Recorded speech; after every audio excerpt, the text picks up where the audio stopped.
এই হলো খর্দার প্রাচীন এবং সুবিখ্যাত ২৬ শিব মন্দির, যা ভারতীয় পুরাতত্ত্ব বিভাগ দ্বারা সুসংরক্ষিত। খর্দার বাবুঘাটের পাশে অবস্থিত এই ২৬ শিব মন্দির অতি প্রাচীন টেরাকোটা শিল্পরীতি অনুযায়ী তৈরি।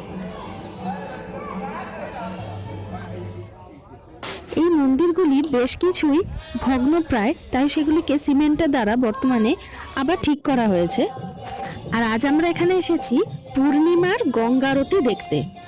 এই বাবুঘাটে প্রত্যেক পূর্ণিমায় বারাণসীর মতন গঙ্গা আরতির ব্যবস্থা করা হয়। এই যে তার ব্যবস্থা চলছে এখন। গঙ্গার ধারে ঠিক সন্ধে ৬টার থেকে গঙ্গা আরতি আয়োজন করা হয়। ঘাটটি এখন ফাঁকা লাগলেও আরতি আরম্ভ হওয়ার কিছুক্ষণ আগের থেকেই আশেপাশের বহু লোক এখানে চলে আসেন। এমনকি দূর দূরান্ত থেকেও যারা কাছাকাছি গঙ্গা আরতি দেখতে চান, এই ঘাটটি তাদের পক্ষে অত্যন্ত ভালো। এই শঙ্খ বাজিয়ে শুরু হলো আমাদের গঙ্গা আরতি।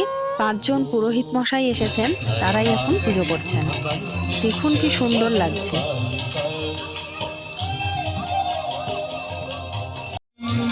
जल निर्मल आता मैया, जल निर्मल भगवती गंगे